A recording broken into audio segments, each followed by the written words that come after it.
Good morning, everybody. Welcome back to a early morning podcast. I'm starting a lot earlier than what I have this past week, but welcome back. I'm glad to have you guys here.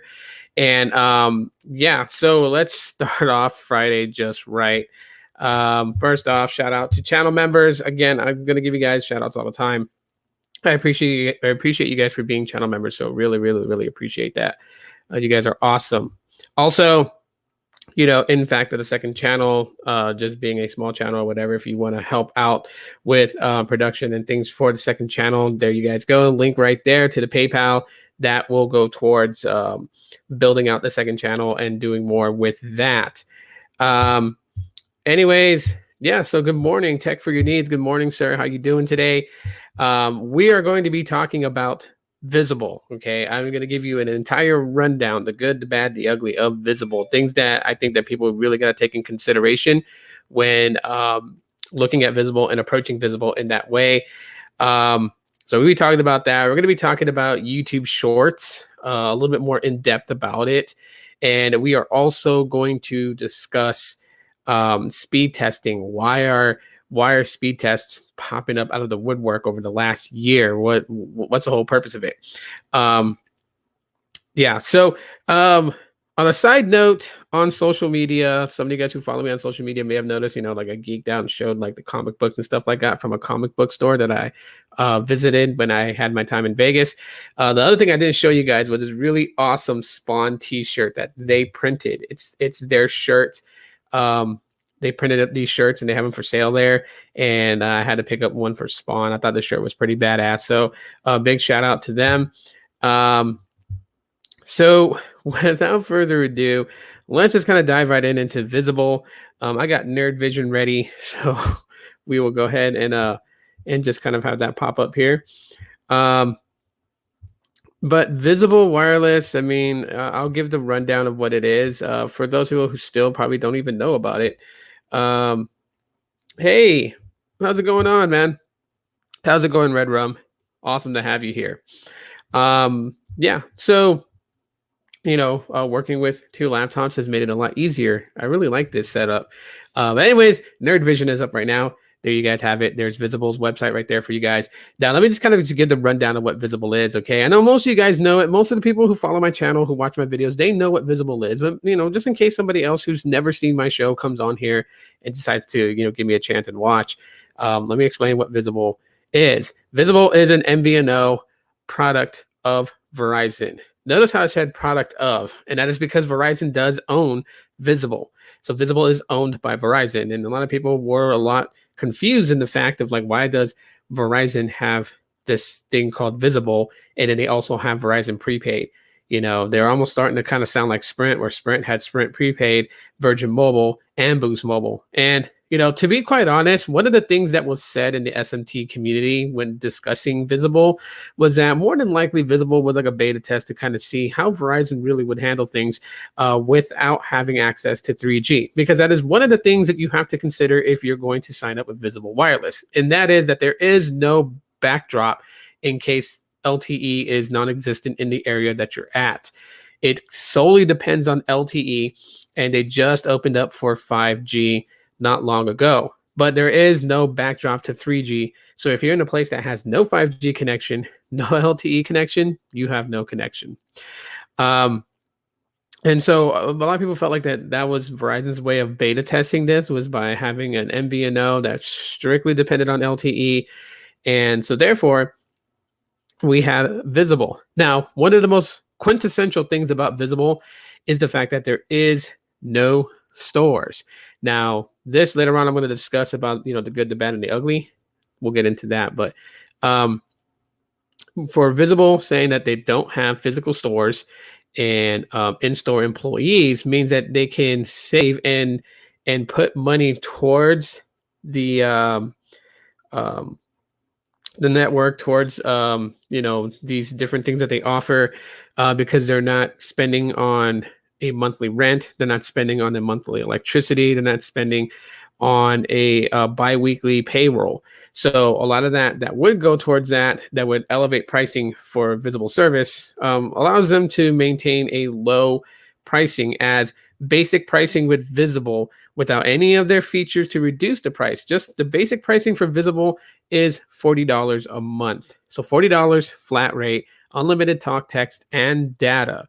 And data unlimited. Okay, data not throttled over once you pass 30 gigs or 25 gigs.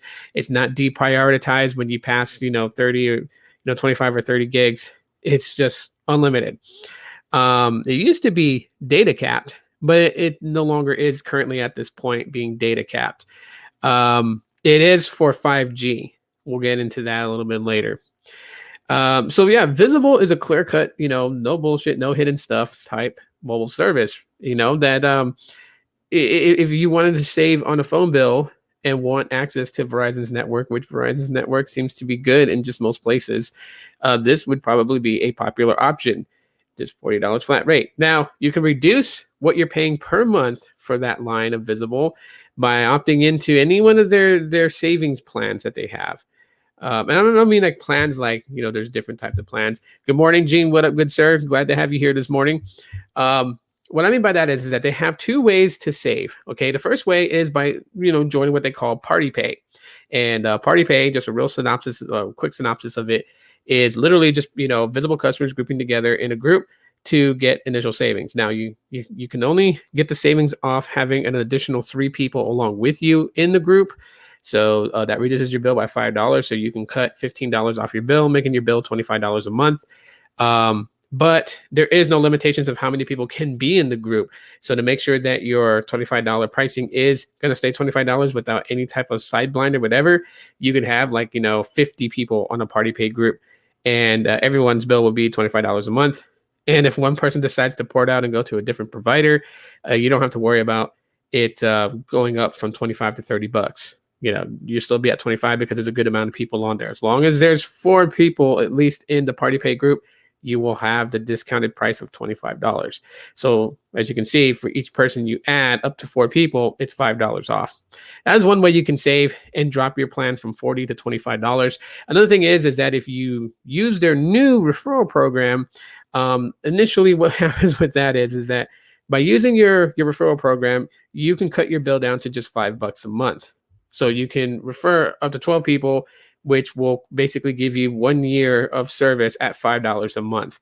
That's pretty cool. And the thing about that is that even if you max out and hit 12 referrals, and then you're at your limitations, 12 referrals, that's it. And then the next month comes, your bill's at $5, and you look and it shows you that you have 11 more months of just the $5 billing. If someone uses your referral code, it goes back up to 12. So if you gone 5 months without a referral, and then all of a sudden you get 5 referrals, then it'll go from 7 to 12. So you can always replenish that. So that coupled with Party Pay, great savings. And this is why Visible does not open up physical stores, because they're able to offer these types of things, being that they do have the capital to do it. So, hey, good on them. Visible does have a select amount of devices that you can use. So we'll shop all phones here real quick, just so people can get a kind of an idea of what kind of phones that they carry. But as you can see, yeah, we've got phones, and they got some of the more popular phones. You know what I mean? They got the Galaxy S21 5G, the S21 Plus. They have the iPhone 12 mini, the iPhone 12, the iPhone 12 Pro, and the iPhone 12 Pro Max. I wonder why they don't have the S21 Ultra. That's crazy, but they have all variations of the iPhone 12 series. Pixel 5, if you're a Google fanatic, you can get the Pixel 5. The Motorola Edge is also in the playbook there. We got the OnePlus 8, the Pixel 4a 5G. We got the Galaxy S20 Fan Edition 5G. We got, some of the more budget ones. Visible Blade X1 5G. We have the iPhone SE 2020 edition. We have the Pixel 4a, and then you have the Samsung Galaxy A51, the A21. We have the Moto G Power 2021 edition, the Galaxy A11, the Moto E. We have the Visible ZTE Blade A7 Prime. More on the cheaper side, we have the Blade A3 by ZTE. They also still have iPhone 11s, even an iPhone XS, but these are pre-owned ones. And you see the iPhone 10R pre-owned, iPhone 10 pre-owned, and iPhone 8 pre-owned. So you can get older versions of iPhones on Visible. Good morning, Coffee. Glad to have you here too as well. All right, so these are the phones that Visible sells. Just to kind of let you guys know, they also have what's called a swap program. Okay, well, you may wonder, what is swap? Well, it says right here, got an old phone, get a new one for free. Swap your old device for a brand new one when you transfer your phone number to Visible. Unlimited data, messages, and minutes. All on Verizon's 4G LTE and 5G networks. So it says swap my phone. It says swapping is simple. You check your phone to see if it will work on Visible. If it won't, you can trade it for one that will. Choose a new phone. We'll ship you your new phone and SIM card, plus a box to send us your current phone. Transfer your number when you sign up for Visible, and transfer your current phone number when you set up and activate your new phone. Send us your old phone. Once you're up and running, send us your old phone within 14 days, and you'll be charged for the new phone.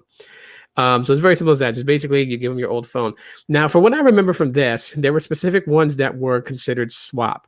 Okay, so it's not like you can go and be like, okay, I got a very old, Samsung Galaxy S6 and I want the iPhone 12 mini. So here you go, give me an iPhone 12 mini. I'll give you my Samsung Galaxy 6 and, it's free. No, there are specific phones that that Visible has, and those would be the ones that would be, swap capable. So we'll go back to the phones here because I want to see which one it is. I know it's one of the ZTE ones. They did have the Hot Pepper Ghost. That was a funny name for a phone, but now it's no longer on their site. Let's see. Let's find it. It's got to be one of the cheap ones here. There we go. It is the Blade A3 Prime. So that one right there to the left of the iPhone 11, if you see underneath it, it says free with swap. So there are specific phones that are basically for swap. Good morning, John. How you doing today? Good, sir. So anyways, that's Visible in a nutshell. So yeah, let's get into the good, the bad, and obviously the ugly. Because that is something that, people do need to know about this. And these are just some things that I thought about in my head when I was thinking about Visible and like all the stuff that it does. So the good, let's start off with the good with Visible. What is the good with Visible? And the first thing that's going to come up that a lot of people are going to make mention of is that Visible runs on Verizon's network. And since Verizon has always had the reputation of being dependable, makes people look at Visible and say, hey, this is on the Verizon network, so I should be good. I should be covered. And while that is, mostly the case when it comes to Visible, okay, a lot of the tech nerds such as myself, hey, baby Yoda, what's up? The force is strong with you, sir. A lot of the nerds will tell you, of course, that they know about, priority level when it comes to mobile carriers. So they pretty much know, like, if you were to compare a Visible line to a Verizon postpaid line, of course, priority is going to go to the Verizon postpaid. So that's something that you have to take in consideration. So not necessarily like with someone on Verizon postpaid, what they get if they were to speed test doesn't mean you're going to get exactly the same. At times you could, but it doesn't mean that you will always have that type of coverage. And that's something that I think that, a lot of consumers out there that are looking at Visible as an option need to kind of understand that. John says Visible will be great. Will be a great deal once 5G rolls out. Yeah, it is. I mean, they got to make 5G better here in Phoenix, at least for me. Like when I use Visible on my Pixel 5, I do access the 5G network on Visible, but it's literally just the same as like what the speed test was for my Pixel 4 that I just uploaded on the channel. I'm going to be sharing a lot more speed tests of what I get. And so like right now, my Visible line is going to stay in my Pixel 4 because it seems to be more beneficial to be on there. Getting those types of speeds that was in that speed test upload I just did surpass what I get when it's connected to 5G. And in the same area, I would get less. But that's just because, Visible has DSS, and DSS is not that good. So let's just be real on things. There's a Jose in the building. What up, Jose? Good morning to you, good sir, and welcome here. Let's see. I'll need to upgrade my LG G8 soon. Any recommendations other than the Pixel line? I am on AT&T prepaid.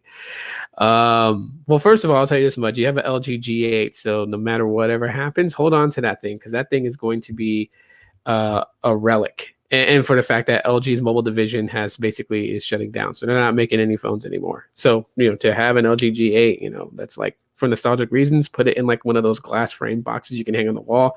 And when someone comes to your house, they'll be like, "Yo, what is that on the wall?" Just be like, "Oh yeah, that's LG." Then what's an LG? They used to make phones. You get what I'm saying.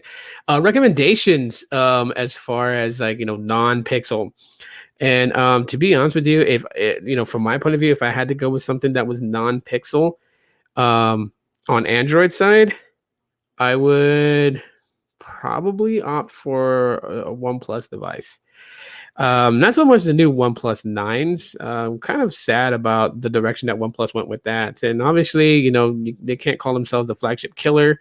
But I would go OnePlus because it does bring you like a near stock Android experience, but it does have their own little quirk features to it. And they get timely updates, just about on par with what Pixels get, So I would say OnePlus, but that's my opinion. LG is joining HTC, riding off into the sunset. Yeah, definitely on that. But anyways, Visible, that's one of the good things is that it runs on Verizon's network. Another thing is that, of course, the thing that people love to hear is that taxes and fees are included. So no hidden fees, no hidden charges, none of that shit. So people are just like, hey, I can rock that. Knowing that your bill is $40 every month or $25 every month or $5 every month, that literally just, it's a peace of mind. In today's hectic world where we have all these bills and prices of things are going up, gas prices and things are going up, it's always good to know that you don't have to try and guesstimate what your phone bill is going to be. Like, can you imagine, 12 years ago with cell phone companies, we literally had to try and guess what our bill was. And sometimes we were off by, some change. Sometimes we were off by some dollar and change. Because sometimes our bill would be, let's say like normally it's around $38. But then there's months where it's like $38.29. There's months it's $38.72. There's months where it's $39.15. There's months where it's $37.63. So it's always fluctuating. With having these set rate plans where it's $40, taxes and fees included, so it's $40. When someone's like, "Hey, what's your bill going to be next month?" $40. What's it going to be in 6 months from now? $40. Because that's what it is. Although taxes and fees thing is slightly going out the window, but that's for another podcast discussion to talk about. We'll talk about that probably next week.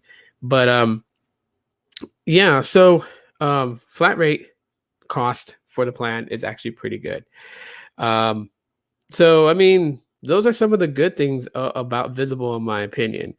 When you're in a city that has Verizon coverage, obviously, it's going to work. And the final thing about it is unlimited mobile hotspot. Now, it is capped at 5 megabits per second. When I've done hotspot, sometimes I've pulled like 7, 8, even 10 megabits per second on the down and about, 7, 8, 9 on the up. Which is okay. If I'm connecting my Pixelbook to my phone real quick just to get online and do a search, that's totally cool. Emailing, forwarding stuff, uploading, pictures and things like that, it works. It really works in today, the way that that network connectivity has gotten a lot better than what it was 15 years ago. And so you can do more with the hotspot. And the cool thing about it is that it's not like 20 gigs of hotspot and then 128 kilobit per second speeds. It is just completely unlimited hotspot. You can really use the hell out of it. There's people who go on Reddit, who go on Discord and literally claim they've used 100 gigabytes of LTE data from the mobile hotspot on Visible. Totally cool. And there are certain devices that don't limit you to just one device at a time. Normally, the Visible phones, if you buy a phone from Visible and you turn on the hotspot and you try to connect to it, that is where it'll be like you can only connect one device at a time. But I've had like 3, 4, or 5 devices connected to my unlocked devices that's running on Visible and be able to actually like use 2 things on the hotspot from the Visible line. I know this because when I travel with my kids, where their service, has no service at, then I'll just turn on the hotspot on my Visible phone and all 3 of their phones will connect. And they'll continue watching their kids' YouTube or whatever they're watching on the road trip. So it comes in handy. Not a lot to really say in that fashion of like good. I mean, you could kind of like emphasize the fact that there's no actual physical stores, which means that we, the consumers, benefit from all the deals and plans that they can come out with because they have their profit margins high. They have money to spend since they're not renting places or whatnot. So have you had a chance to use the LG Velvet? I've played around with someone that I know that has one. I played around with theirs, and the LG Velvet seems. I mean, it doesn't seem too odd different from my Pixel 5. As far I know, well, my Pixel 5, of course, Android's very optimized on it, so it's going to be held at a high regard just for how stock Android runs on it. But the LG Velvet is actually pretty nice, though. Just depending. I mean, there's been some quirks between people discussing the differences between the unlock model and the AT&T model, but the Velvet is actually nice in my opinion. I would kind of put that underneath OnePlus. So if you don't want to be spending like a high amount and you can find an LG Velvet for much cheaper than any newer OnePlus device, then I would go Velvet. Like, and it's LG, so it'll be another one to add to your wall of nostalgic phones that used to matter. So, yeah, LG Velvet is nice. It's a thumbs up by me. But yeah, those are some of the good things about Visible. Now, what are the bad things about Visible? Well, the major bad thing about Visible is the fact that it has no secondary backdrop. And what I mean by that is that because like 5G is not completely rolled out, so we can't say that 5G is super dependable at this point right now. It is only available in specific markets as these carriers develop their network and grow it out. So really, it's just on LTE. But when there is no LTE, there is no fallback. So there's no backdrop for it. Basically, there's no 3G to pick up to pick up the the ball and run with it to keep you connected to a network. It's all or nothing when it comes to the LTE connectivity. Either you got it or you don't, and that's where it kind of suffers. Because there's places like, I go road tripping around. I've gone to California. I've gone to, drove out to Oklahoma to see my dad and driven to, through New Mexico and everything like that. And sometimes I like to avoid the major interstates because there's like so much traffic going that way that I would take back highways that like run you into the middle of nowhere. And there's, times where like, because I have AT&T, I have Metro by T-Mobile, and I have Visible. And Visible, when it goes to a spot that has no LTE for Verizon, it just drops. Whereas I look at my other phones and it's quite similar to them, except that like Metro will drop to HSPA, AT&T the same. So it'll drop down from 5G to LTE and then a hit like HSPA. So at least those have like a secondary backfall for them to kind of carry them through until we hit another area that specific towers able to ping at a radius and then get back on LTE. With Visible, that's not the case. When you hit an area that has no Verizon LTE and it has Verizon 3G, you being on Visible won't have access to that 3G connection. So you literally just have the little little icon on the top with an X where it should show mobile data connectivity. There's an X there because there's none, zero, zilch, nada. So does that become dependable? I mean, for truck drivers, right now, the way that Visible is, I would advise truck drivers no go on Visible, like no go. I mean, unless you're traveling, locally within your state that you live in, and that these interstates always have Verizon access to LTE, you're golden. But if you're gonna go cross country, like if you live in Florida and you're gonna take a load up to Washington State, Visible is not going to be the one I would say would be a companion to be as your main driver. Maybe as a backup phone, like a little phone you throw in like in a glove box or whatever. But no, yeah, I wouldn't call it dependable. That is a major issue with Visible, and that is one of the bads that people need to know about. Also, in the bad for Visible is the fact that there is no physical stores. So everything is done online, and there's not an 800 number for you to really call to just directly talk to somebody. Everything is done within the Visible app. This is one of the things that made Visible stand out from a lot of prepaid carriers. A lot of prepaid carriers, you go into a store, you sign up for service on it, or you go on their website, you order a SIM card, you order service on it, and it gets sent to you. With Visible, it's kind of the same way, except it is mobile phone service through an app, but it's not app dependent. So your dialer app, your messaging app is not built into the Visible apps, such as Freedom Pop or Unreal Mobile or any of those MVNOs, where they used to have everything within the app. Even Text Now used to be that way, where everything was in the Text Now app. Visible has an app, and you have to have it downloaded on your phone to activate service and everything like that, and to check your account and to make any changes to your account. Subtle changes. You can't change your plan because there's only one plan. But at the same time, that is also where you communicate with Visible customer service. And it's always a hit and miss when going through chat with Visible. It's always a hit or miss when it comes to that, because you can get somebody that actually likes their job and cares about the customer's needs. And then you get people that's like, I just want my paycheck, so shut the hell up, tell me your problem, and I'll just feed you some off the wall fucking answer and send you on your way.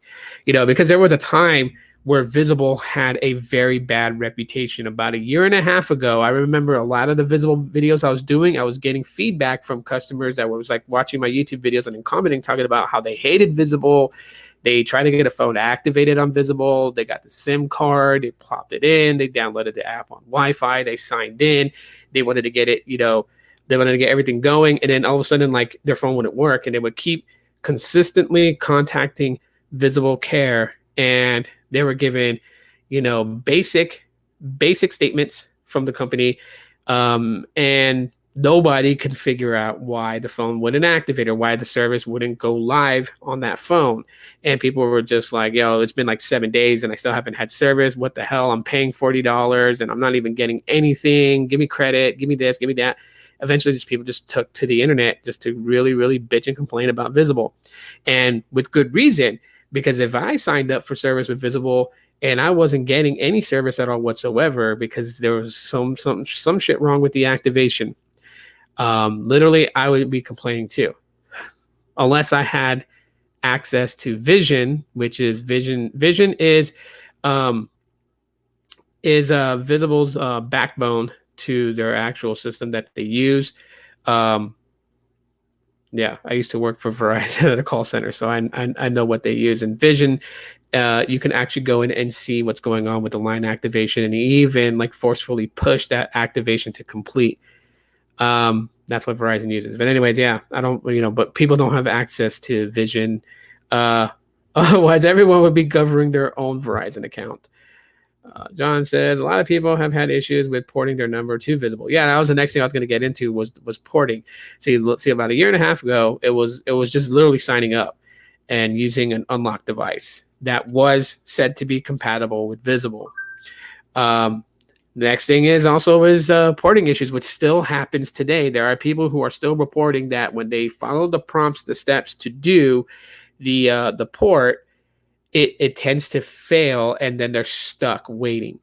They're stuck waiting and waiting and waiting and waiting. And then when they finally get fed up with the wait time because there's not anything being done, they're getting the same answers from every care rep they're chatting with. Like, oh, yes, we have escalated this to tier 2 technical support and they are working on it right now.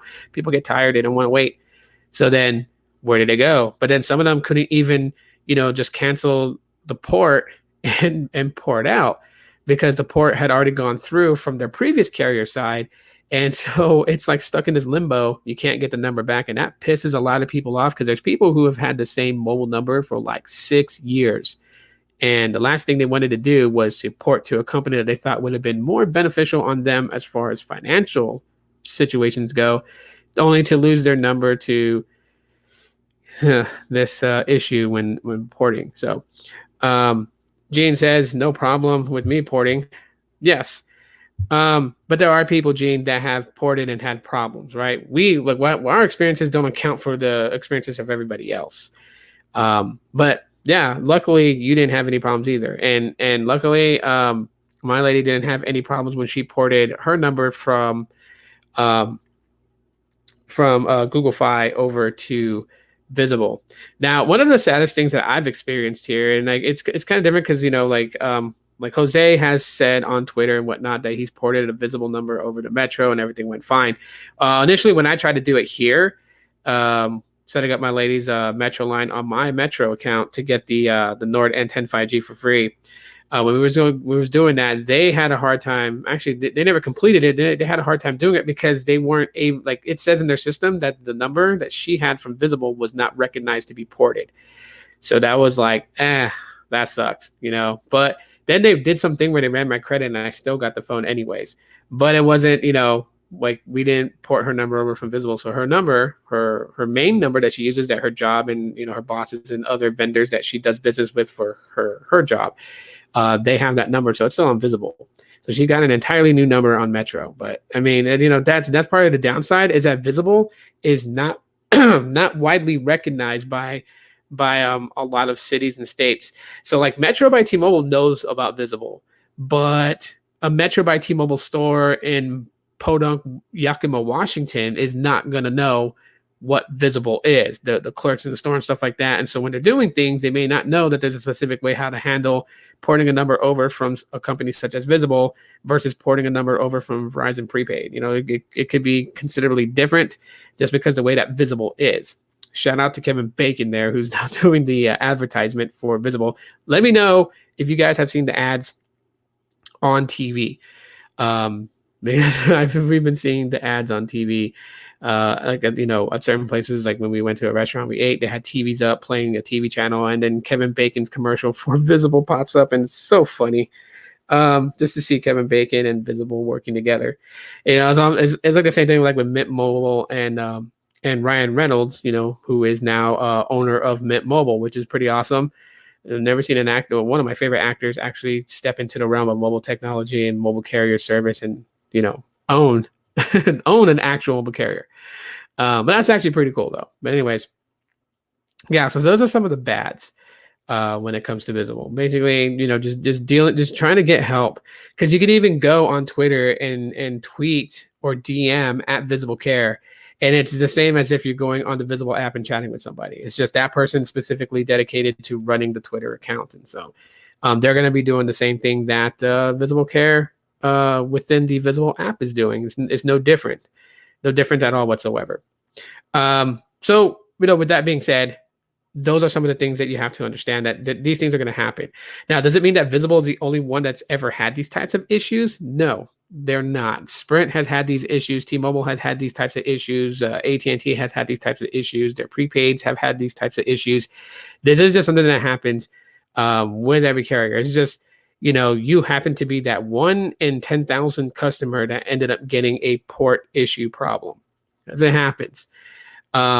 With the postpaid side, most of the port issue problems are just a bit of like a devilish idea. Companies that don't want to have, a customer go away and add on to their churn rate would do some dirty underhanded trick, like switching around numbers on the customer's account number. So that way, when they submit the account number and the PIN number to try and port, the port will fail. And that does happen quite a bit. So anyways, what is the ugly that I referenced to Visible? Because it's the good, the bad, the ugly. The ugly are things that, when I reference the ugly, I reference the things that maybe Visible thought was a good idea that actually became more of a bad idea than a good idea. And essentially before, there really wasn't anything that I would classify as the ugly when it comes to Visible Wireless or Visible Mobile. Up until recently, when they opened up the Party Pay Unlimited. And I said this yesterday, and this has become the ugly of Visible. So while it was a good idea, and Visible did it because originally Party Pay would only allow 4 people to be within the group, and the biggest problem with that is that if one person left, there was no notification that person left and that your plan rate went back up from $25 to $30. And so Visible is like, hey, we're just going to open this sucker up wide, and we're going to allow an unlimited amount of people to be on your party pay. And I think Visible needs to go back to the drawing board with that idea and put another limitation back on. That's my opinion. Some people are going to be like, what the hell, Tito? What the hell are you saying? I am saying that there needs to be some sort of limitation because it's an unfair playing field out there. And so, it's almost as if one person can literally have every visible customer as a party pay goer on their party pay. So then what's the sense of everybody else having access to create their own party pay? And the reason why I say that is because, very influential people have the potential of having 3,500 customers from Visible on their party pay group. And then, somebody who just signed up for Visible may share their party pay code and may not get nobody in there. So, now if you guys are following what I'm saying now.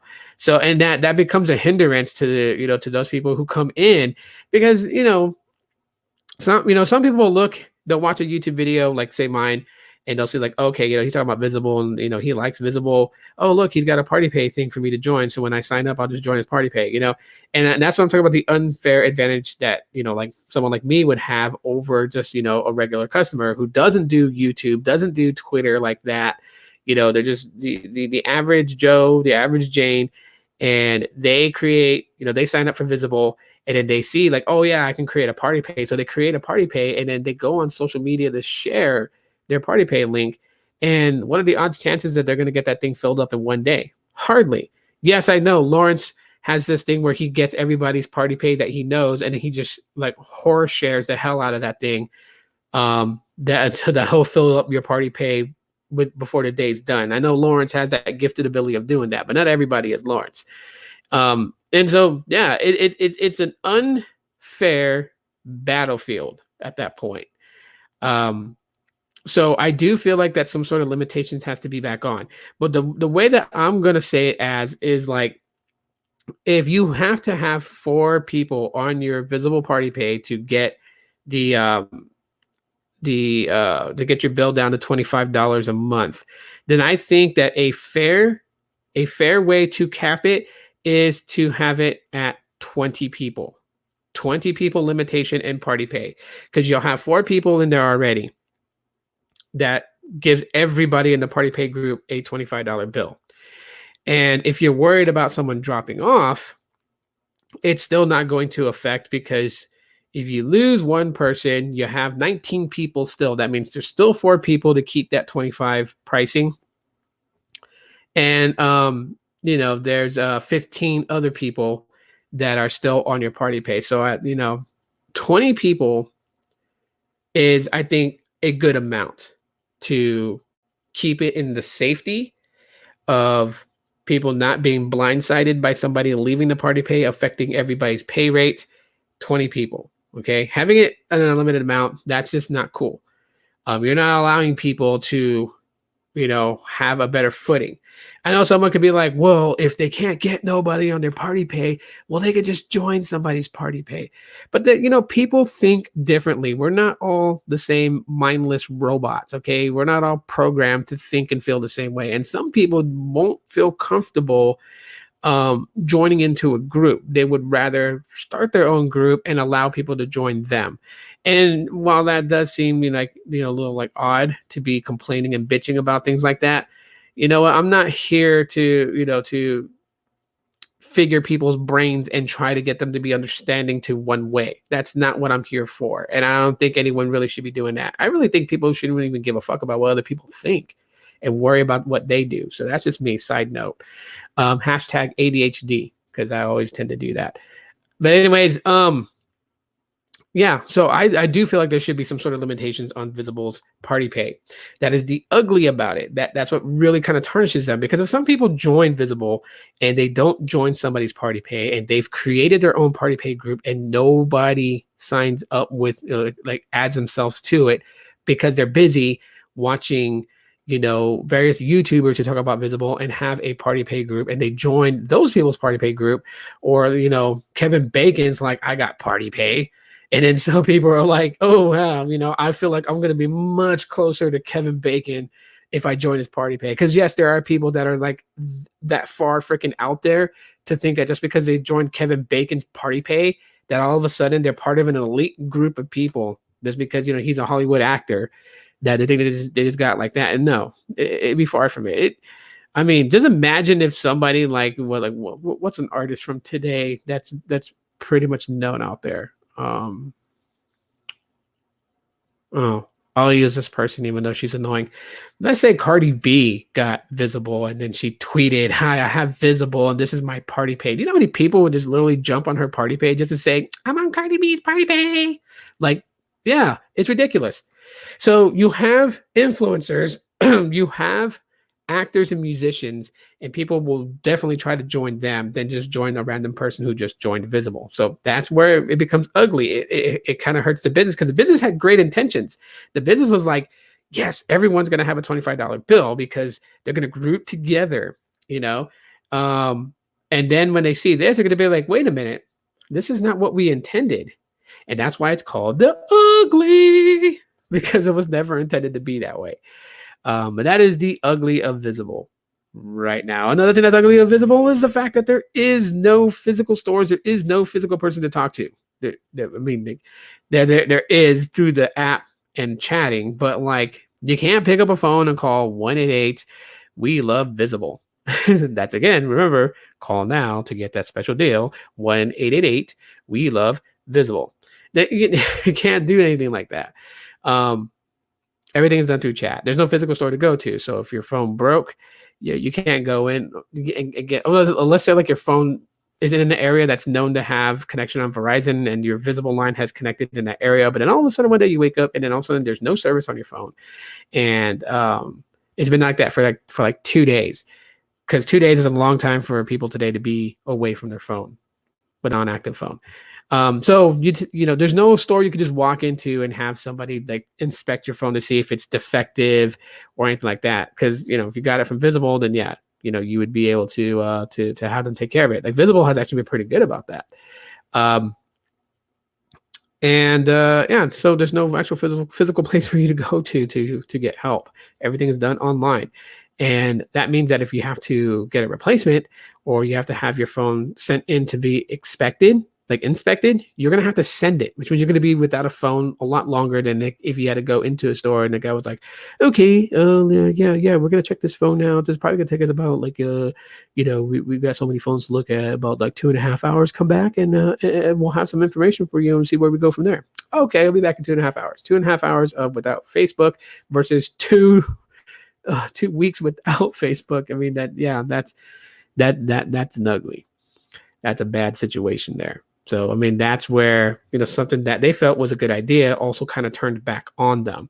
The fact is they sell service monthly and they get a high profit back because they're not spending rent and electricity to have physical stores. But that also had turned on them because then they don't have a physical store to serve for immediate help, which some people need. You can't look at issues that would happen and think all of them can just be shelved a little bit. There are some that people are going to deem to be immediate. Like if somebody says, hey, I trusted you. I saw your ads. I love the fact that it was $40 a month and I could bring my phone down to 25. So I ported my business number over to you guys. And now I am losing business because my phone can't connect to the network and you guys don't have a physical store to help me immediately. Yeah, because that'll happen. So that's another thing. If this number that you have is for a business that you absolutely rely on, then Visible is not where I would say to bring your number to. That didn't sound right. But anyways, yeah, number 2. Well, yeah, someone's gonna laugh at that when they figure it out. Yeah, you be better off going postpaid when it comes to business stuff. There was one more. There was one more that I was thinking about right now.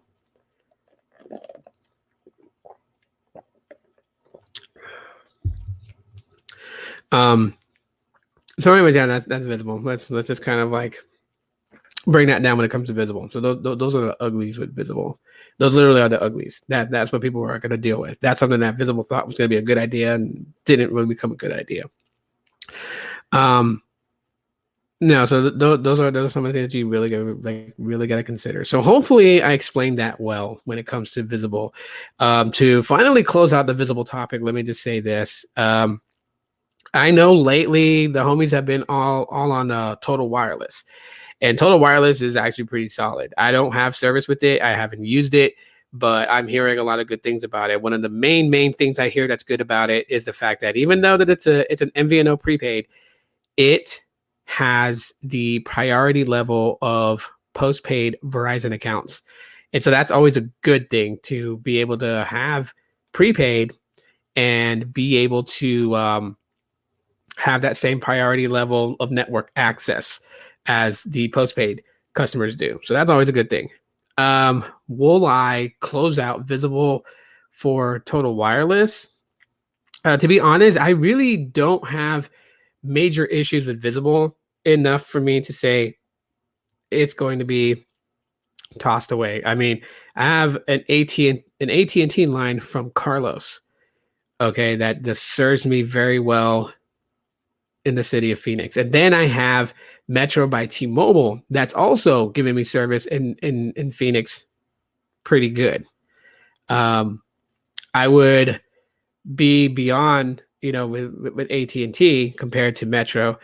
So Visible, if Visible doesn't work in certain places, it's not going to kill me because I, stupidly carry 3 phones on me at a time and it's becoming a nuisance. It really is. So, but which is the last thing though. You can actually activate Visible via eSIM, but there's been this weird thing with eSIM, and I've noticed this, and other people have said the same thing too. It's like when you have a phone and you put a physical SIM in it and you run it on the carrier that you're using, you seem to get better connection and better speeds than when you ditch physical SIM for eSIM and have your SIM information downloaded to the eSIM that's built into the phone. It just this seems weird. CV Tech in the building. What's going up? What's going on, RJ? He says I've been with Total Wireless for over 2 years and the service is excellent. Yeah, and for someone who uses Total Wireless, obviously, if you didn't know, now you know, because a lot of the people that I connect with, that I network with here on YouTube, have all confirmed it. Total Wireless accounts, the network priority access they have is the same as Verizon postpaid. So you're not on the same network access priority such as Verizon prepaid or any MVNO that is licensed to use Verizon's network. You are pretty much equivalent to a Verizon postpaid customer. So you pretty much got Verizon postpaid without having to pay like a deposit per line or go the whole fancy schmancy Verizon accounts, do more, play more, or whatever they have. You don't have to go that route, right? You're on prepaid. So set amount every month. Of course, the only difference between postpaid Verizon and Total Wireless is the fact that I believe Total Wireless does have a network deprioritization cap point. Verizon postpaid, I don't think they do. Blaze, what's up, man? Welcome. Good morning and welcome here. Hey, Blind G Tech. Can you finance phones with Visible? Yes, you can. You can finance phones with Visible. I'll show you guys right now while we're on the subject. We'll bring back up Nerd Vision here, and let's go. So I think Visible uses what's the name of that company that does finances? Finances the phones for you. Where are you? Yeah, because as you can see, some of the pricing here, it tells you like the price of the phone. So full price is $792 for a Galaxy S21, or you can get it as low as $33 a month. So let me click this here to kind of open that up. And Affirm. So they use the company Affirm to allow you to finance phones. So you can make easy monthly payments over 12, 18, or 24 months, depending on what you want to do, like how long you want to be able to finance the phone. So you can finance on Visible with any of the phone's options, that as long as it says, the price of the full price of the phone or a specific price monthly, then you can finance that phone. So like with the S21, if you wanted to do a 12-month finance agreement, then you you would be paying $66 a month on top of your visible plan. So 66 plus 25 if you're in a party group. If you're just like on your own solo, then it'd be 66 plus 40, so $106 a month. 18 months, you'd be paying 44. 24 months, you'd be paying 33. Do they have the Verizon version of the Pixel 4a 5G? I am not entirely sure if they do. That's a very good question because I've never really looked into that. I always assumed that they would since they are Verizon owned. I felt like that off. I really felt like that because they're Verizon owned that they would get the Pixel 4a 5G that is the millimeter wave support. I can click on here to learn more about it. I don't know if it's going to tell me anything to that nature. It just tells me what it would be if you were to finance it. So 12 months financing, that's $40. So you'll have like an $80 bill if you're on the $40 plan, or you would have a $65 bill if you're on a party pay. This is where it becomes beneficial to actually like whore the crap out of your referral code. Because if you can get your bill down to $5 for the next 12 months, then think about it. If you went on a 12-month plan to get a Pixel 4a 5G, you'd be paying $45 a month on your bill because there'd be $5 for the service, $40 for the financing of 12 months for the Pixel 4a 5G.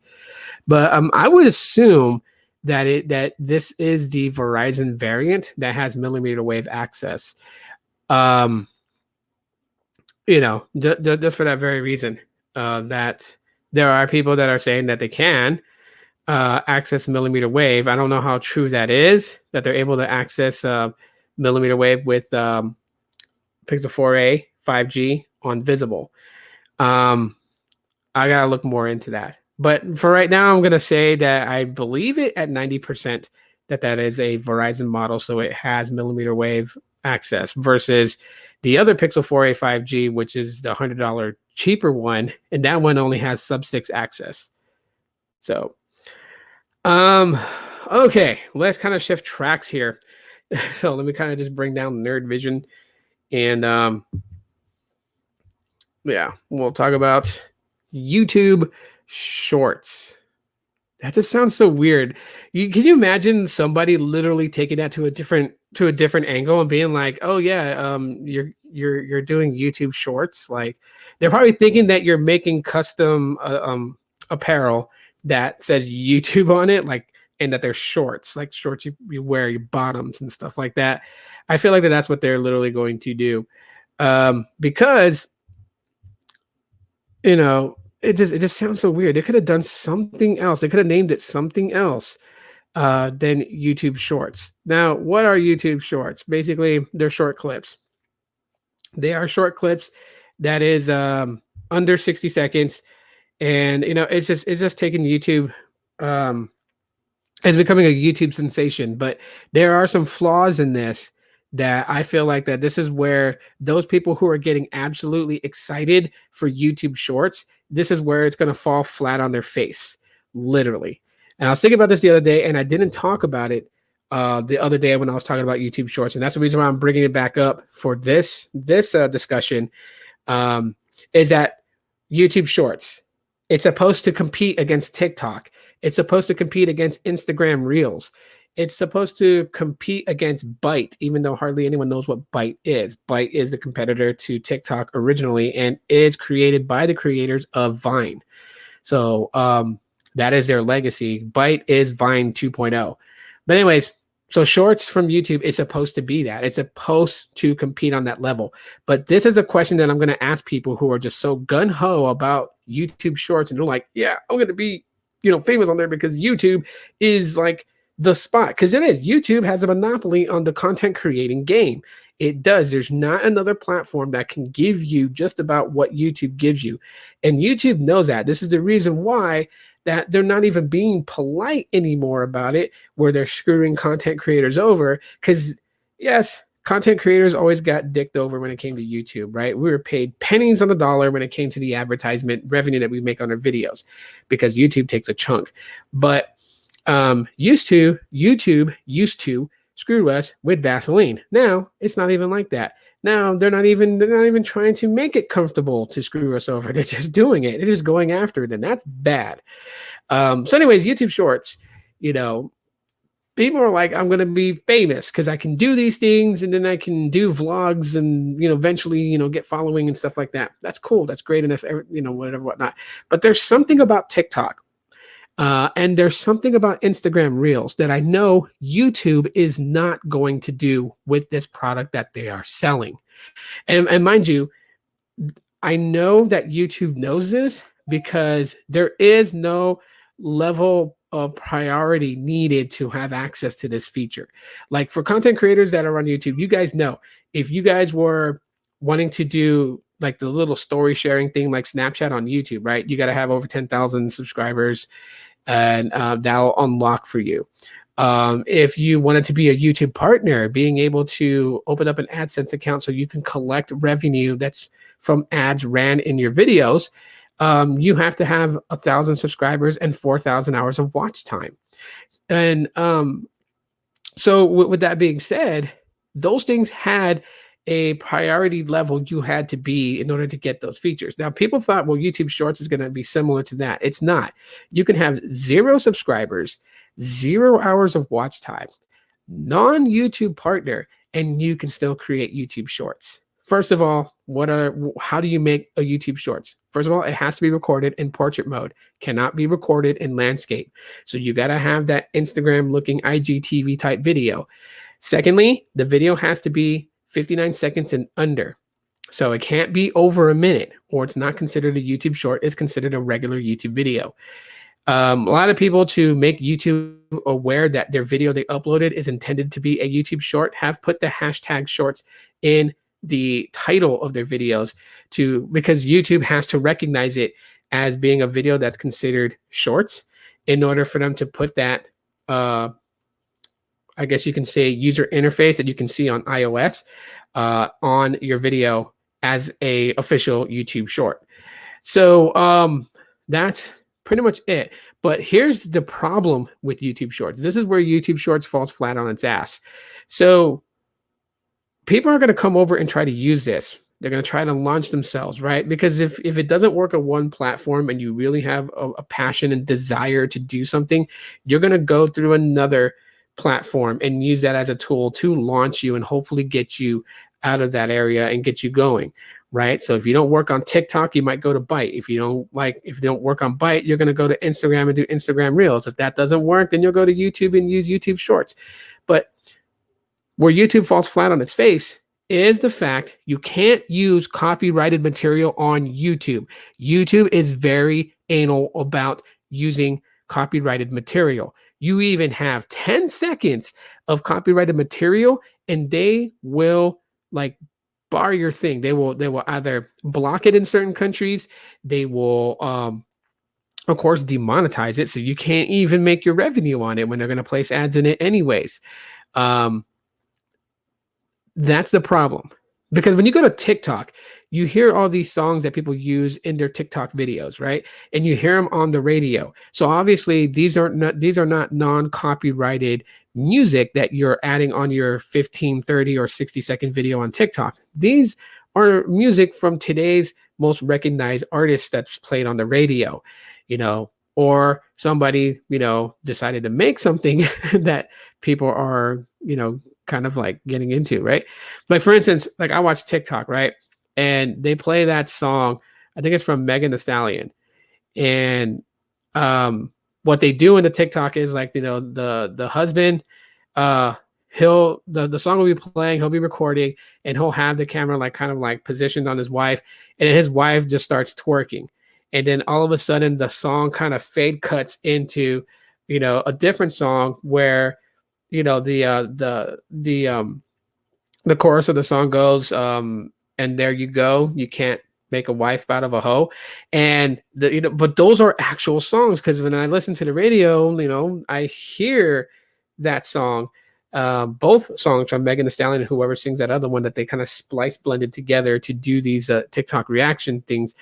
I hear them on the radio. So it is copyrighted material. And YouTube is very big on copyrighted material. But let's say someone goes, oh, but YouTube wants to compete. So they may just relax their standards on copyrighted material. Okay. If YouTube did that, then there would be a massive amount of content creators that would be like, hold the fuck up, YouTube. You mean to tell me if I make my video clip 59 seconds or less, I can use a song that resonates with me that's going to help better explain what I'm creating in my 59-second content? That's my art, my work that will help people understand, that will help people feel a certain way and resonate with me. I could do it in 59 seconds, but if I wanted to make a 5-minute video, I can't do that. Like there would be this massive just influx of creators who are just sick and tired of YouTube's antics. Michael, what's up? Welcome, and hopefully class was good. Or you're about to start class, aren't you? Because it's like almost 10:30. It's like 2 minutes until 10:30. But that would become a major issue because like here on YouTube, there are people who just want to create content and creating the content is their art. They're not talking about mobile phones. They're not unboxing things. They're not doing skits and comedy to try to launch a career into Hollywood. They're not, trying to sit here and play their original music to get discovered so they can get a contract deal with, with any record label. No, there are people who are just like, I want to shoot something. I want to shoot it in a 4:3 aspect ratio in black and white, and do this with it. And then they're like, but I want to play this song from Coldplay that would really kind of bring out what I'm trying to emphasize in my art. And they can't do it because if they do it, YouTube will ding them. They would lose revenue. And if they use the revenue that they make from AdSense to re-put back into creating content on YouTube, that would flop totally because they, content creators who have copyrighted material in their videos, like our videos don't get dropped. They used to before. If you're a content creator, you know what I'm talking about right now. They used to before. Like 5 years ago, if you had like a song that was copyrighted on there and it was on your video and your video was uploaded to YouTube, your shit would get taken down. They would just block your video. They don't now.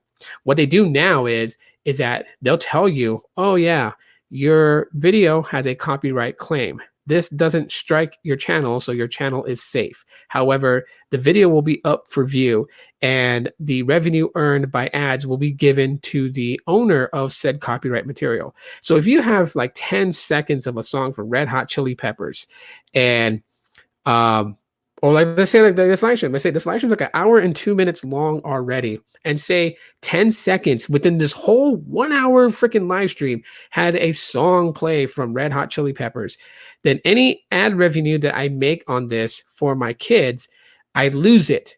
It goes to the owners of the song for Red Hot Chili Pepper song. It will go to them. So if let's say like this video just, miraculously went viral, because trust me, none of my videos ever have gone viral. But let's say it does. Let's say something happens on this live stream and it just goes viral and I get like, 10 million views. Well, then if I got 10 million views on this video and the CPM was like $14.50, which means that they'll pay me $14.50 per 1,000 views, right? All that money that I could have made and been like, all right, this is a substantial amount of money. All you kiddos are getting college funds now put away. I won't get it. It'll go to the owner of Red Hot Chili Peppers. That totally sucks. So yeah, copyright is going to be the biggest problem with this thing called YouTube Shorts, because those people who are into this hashtag ADHD videos, they like how TikTok has presented it to the world.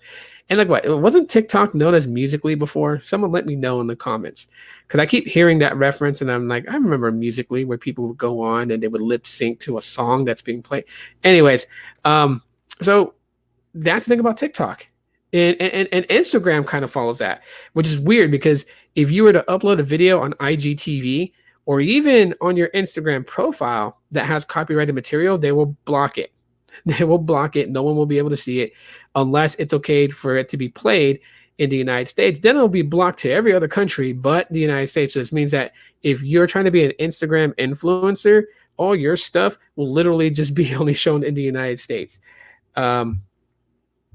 Let's see. My camera on my phone was shooting blurry pictures. Whoa.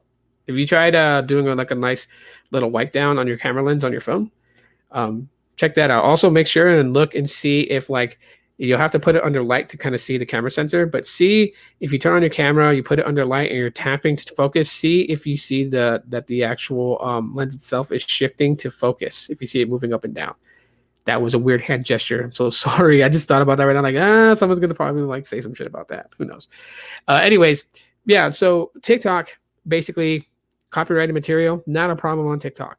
Not a problem on TikTok at all. And yes, on TikTok, you can. There's ways you can monetize. So you can make money on TikTok, and so like if you're into that whole ADHD video display, maybe TikTok is your source to make money. Sad thing about TikTok is that if you want to be able to live stream on TikTok, you have to have over 10,000 followers, and you gotta like maintain that throughout the year. So let us say like in the year 2021, your TikToks blow up and become viral, and you get 10,000 followers. But then people kind of get bored of your shit, so they unfollow you. And so if you drop below 10,000 followers and you're like at 9,999, then you lose the ability to live stream. It's so stupid. I feel like when you earn something, it should be given to you still, so you have that same fighting chance to maintain and grow. That's just me.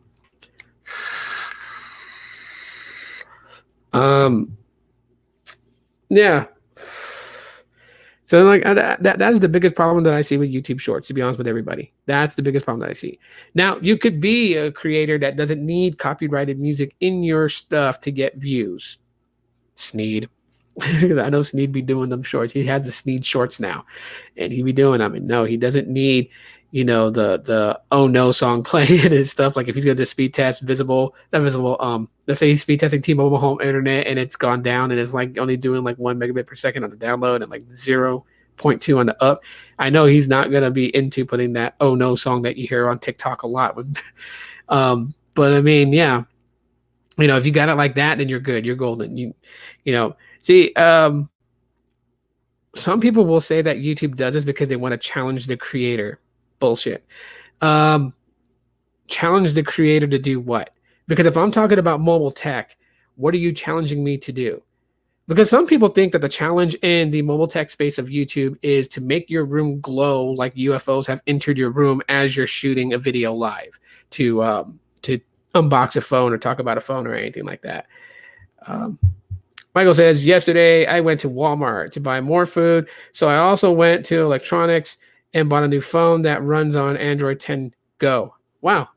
How's that working out for you? But yeah, there is no challenge. Me personally, I think that content creators that bite each other really should stop and really try to find their own way. I mean, there are certain aspects of YouTube that you just can't help, right? Like, somebody might be stupid enough to tell me I'm being a hypocrite right now because I'm using StreamYard and everybody else is using StreamYard. And that's a pretty stupid thing to come at me with. What I mean by biting other people is like, okay, I'm going to do pink glowing lights in the background. So then the next 10,000 content creators in the tech space decide to put pink glowing lights in their fucking background. That's just ridiculous. Like, you're not going to stand out now because, yes, while you think, okay, you know what? He has 11,000 subscribers. I have 500 subscribers. Maybe people might think I'm like him and subscribe. And it's a nice trick that works. But then again, people fall away when you're not like the person or whatever. So that's one thing. Or like, I'm gonna put a nice potted fake plant on my desk and put the box I'm gonna unbox right next to it. It's gonna be on the left side. It's gonna bring some panache to my video and make it pop just a little bit. And then next thing you know, you got 10,000 other creators putting fucking plants on their desk. Like, originality, I can see, is quintessential in being a content creator and kind of stepping away from the normality of things. You know what I mean? And that's what I mean about biting. Okay. So like if Snead talks about 5G technology and Carlos talks about 5G technology, I'm not saying that you shouldn't talk about 5G technology. No, because the thing is, no matter how much you may think that you, Snead, and Carlos are biting each other talking about 5G, you're actually not, because Snead's perspective is very different from Carlos's perspective, which will be very different from your perspective. So then if people watch all three of you guys, they are getting three different perspectives on one subject. So that's not biting. Biting is doing the exact same thing as the other people. And I mean, like, your desk decorations, the way that you unbox, the way that you camera setup, the way that you shoot, those things. That's what I'm talking about. Oh, the phone is working out good for Android 10 Go. Nice. Thumbs up. Yeah, so that is YouTube Shorts in a nutshell. How many of you guys are interested in seeing YouTube Shorts grow? Is that something that you guys are interested in? Are you guys more interested in short videos, that sort of type of thing? Is that your forte? Let me know. If you're watching the replay, comment that. Would love to know. This is just it's just a crazy thing. And to finally kind of talk about, kind of like top off this podcast while I am reading comments right now. So go ahead and comment your thoughts on any of the subjects we talked about. But speed testing, a lot of people have noticed that people are uploading a lot of speed tests, right? A lot of tech reviewers have kind of shifted over to speed testing. This is a dynamic that I will give to the SMT community. I will give this to the SMT community.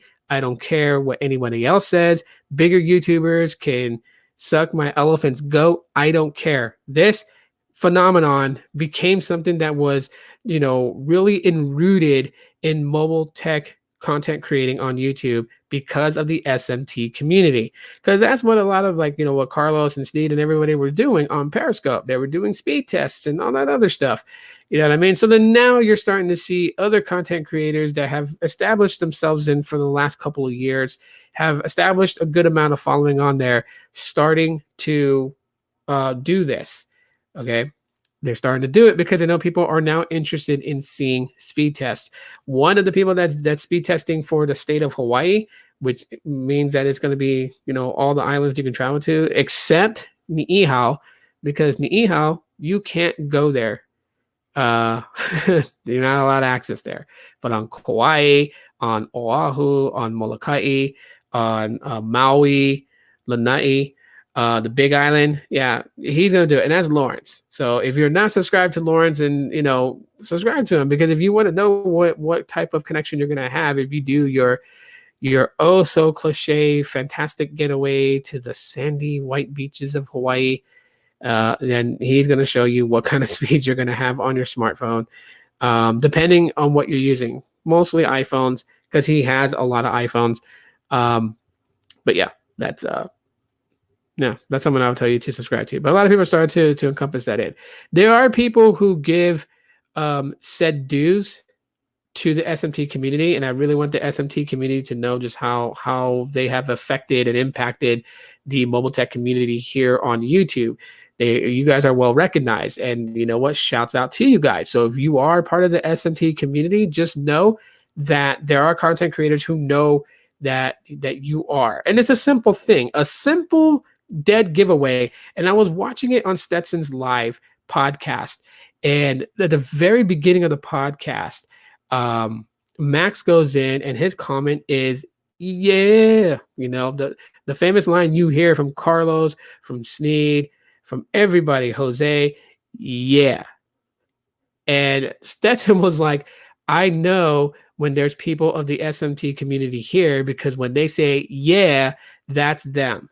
And so he's like literally given recognition to the SMT community. He's given recognition to Sneed, as he's done work with Sneed. Sneed and Stetson have worked together on projects and podcasted together. And that's great. That right there is good collaboration. That is what that the business of this works. And it's very good to see that, But then there are others who will bite what Sneed does and literally try to make it as if like they've been doing it all along. And to those creators, well, I'm not going to call them out because it's not a superly big deal, but just to those creators, just know this: you're not fooling anybody. If you pull some shit that mirrors Sneed's type of videos and live streams, if you pull some shit that mirrors Carlos's videos and live streams, if you pull some shit that like mirrors anybody who is active on the SMT community and is active here on YouTube, just know that we're not falling for it. We freaking know where you got that from. Now, it's not to say that nobody in the past has ever ran a speed test. Not saying that. But it has become more popular now to run that. And I think the people responsible is the SMT community. So a big shout out to you guys for making an influence on the community side here on YouTube in the tech space. Because that was a dynamic that really wasn't ever really focused on by a lot of people. Just like the network wasn't really focused on until Sneed, who worked so long to try and collaborate with people to launch this, to get it going, finally did it on his own. And well, I mean, JG Tech Blog, he will give recognition to JG Tech Blog for letting him do live streams on JG's channel when JG went MIA.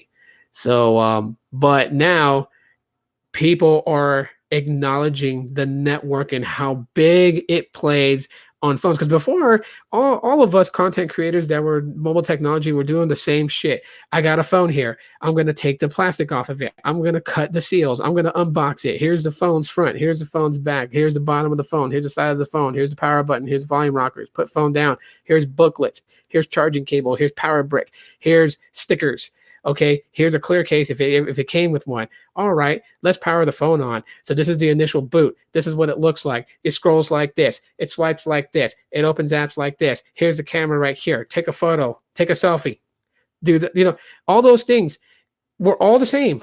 Nobody was ever fucking with the network. No one was ever talking about this is the LTE bands it can connect to, and we had access to it because we can go on what is it GSM Arena or Phone Arena or whatever, and it pulls up like a lot of the information about it, and you can read, okay, it connects to LTE bands 2, 3, 4, 5, 12, that 21, 22, 41. You can see it there, but nobody took the time to really give a shit about it. It wasn't until Sneed was coming in with videos on JG's channel and then on his own channel and then live streaming and talking about it and talking about 5G growth and talking about the Sprint merger and how that was going to impact the network and and going just diving into those realms, you really, really can see it nowadays that it has influenced the bigger YouTubers. It has influenced the ones who have been around for a while. It has influenced them. So big shout out to the SMT community for that. Speed testing, why it's there? Because the SMT community made it a popular thing to do. Shouts out to you guys. On a final note, first of all, I want to say this, I follow different people on Twitter. Obviously those who have been a very big influence on me for the years that I've been on YouTube. So it's kind of sad to hear. I don't know if you guys follow Max Lee on Twitter. I talked about this for the last couple of days. In a previous podcast, I talked about it, and I'm talking about it again because apparently, I guess Max is leaving the U.S. and he's moving to South Korea. He's got a business out there for his electronic skateboards, But the things that he said on Twitter really kind of struck me on some of the things that why he prefers to live in South Korea, not in the United States, and more power to him. You know what I mean? I'm not gonna cut him down, but I'm not gonna hype him up either. But one thing I will say is a lot of his videos that are tech orientated videos, I am gonna miss a lot of them because he provided a lot of good information to those people who may know some of the things that he's talking about, but not all. And he was kind of that bridge to kind of help people get that extra missing piece that they didn't have in their videos. He was the one that actually helped that. So it was really sad to, it's sad to hear him say that he's leaving YouTube. And then at the same time, he's leaving back to South Korea. So if he moves back to South Korea, I would have to wait until he gets interested in coming to CES if he actually wants to ever have a chance to meet the man face to face, shake his hand, and just let him know that to me, he is one of the major pillars in the tech community here on YouTube. As a matter of fact, he knows that I think that way because in the video where I said that, he saw the video and he commented. So he knows what I think about him and the content he was creating. I'm not going to go and throw more of his personal business out there. If you guys want to know why he's really leaving and how he feels, follow him on Twitter and find his videos that he tweets and then listen to what he's saying. You'll know. I just think it's sad to see him go. I just think that it's man, oh man, somebody that I looked up to just going away. You know what I mean? I don't care for his political side on things because I don't judge him on that. And I feel like that he has every right to have a political opinion. You know, it would be hypocritical of me to try to shut down his political point of view just because, and I'll say this, and this is about the most that anyone's going to get out of it. His political point of view is the opposite of mine. So if he and I were to talk politics, it would probably go into a debate back and forth. And I don't know, but hopefully he's not the type of person that would like alienate me just because we disagree on one topic, but we are, you know, interested in something in the same topic. You know what I mean? Like we both have this thing about Android. We both, well, I learned a lot of routing and custom ROMs because of him and enjoyed it. And I know he enjoys it. So like that's common ground between he and I. Political side, we don't really agree on things because he's very vocal about his political point of views on Twitter. And I listen to them. I don't go in there to tell him he's wrong or anything like that because who am I to go in there and try to shut him down? He has every right to express himself. And I've been open politically on Twitter about things, and he doesn't come to my stuff and say anything. And he does follow me on Twitter, and I follow him on Twitter, so I know he can see my tweets if he was really looking for them. And yeah, so I mean, yeah, you know, damn it, I just want to give this dude a good send off. Since he's going away. Hopefully he changes his mind. That'd be cool. But if he does, you know, actually leave YouTube, like he takes all his video downs like he threatened to do, that's understandable. You're moving to South Korea, that is you know, like he said, his main reason is because his business out there, he wants to be close to his business, he wants to be close to his dad. And I don't blame him for that. But you know, shit. I always wanted to meet the guy, and I'm not ever gonna get a really get a chance. Acceptance of differences, Rum says. Yes. Michael says, Tito, what's your opinion on using the SD card as internal storage? I hear that it could damage or shorten the lifespan of the card. It could, just because of the consistent writing to it. It's everything's being written to the card as if the card is a flash drive that's like internally built into the motherboard of the phone. So it's different. It's like when you have an SD card and it's not been formatted to be part of the internal storage and it's considered external storage, then certain things are written to it, whatever that you have selected to write to the card. So if it's photos, videos, and documents, then that's the only thing that's going to be written to the SD card. When you bond it with the internal storage, now you're writing everything from the app that you've literally moved to that sector of the storage, and all the app data, the metadata, and all that stuff is written to the card. So yes, it will degrade the lifespan of the SD card much faster than what it would being just used as a normal external storage option. Also, too, when using a SD card as part of the internal storage, it kind of does make the operating system a bit wonky, just because, you know, I mean, yeah, you did expand the internal storage to a degree. But this depends on the type of SD card that you're using. Because like if you're using, you know, like an older SD card or whatever, and say like it's a class 5 SD card, which I don't know why you would be using a class 5 SD card, but let's just say, if, you know, for, you know, you're using one, it's going to be totally different than if you're using something that's like a class 10, or even something that's more current today with faster write speeds.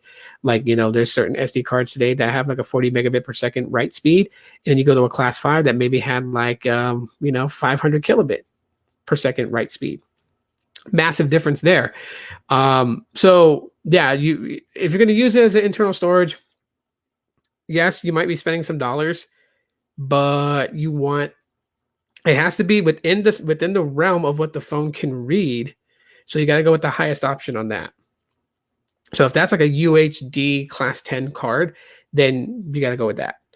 But you're going to want the one that has the fastest write speed to it, for it to be able to function properly with Android on there, since some of the apps and services that's on that phone or you download to that phone is going to be pushed onto that SD card as part of the internal storage.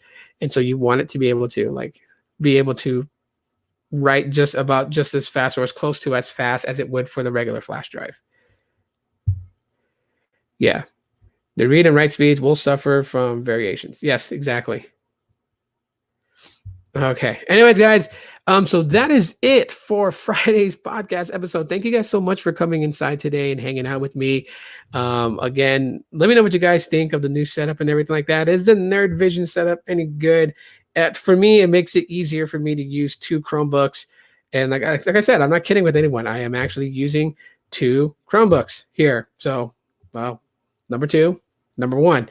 And it allows me to do certain things. Like if I wanted to, let's say, get up and close and personal with my Pixel 5, I can literally just put it like right there and talk to you guys and show you guys things of it, like just like this. This is some of the things I intend to do later on with future live streams and everything like that. If you're not subscribed to my second channel, don't miss it, because videos and stuff like that will definitely be put on there. So you guys definitely don't want to miss that at all whatsoever. Yeah, follow me on Twitter. I have knocked out a lot of different social platforms and multiple accounts. So very active on Twitter. Twitter's where it's going to be at.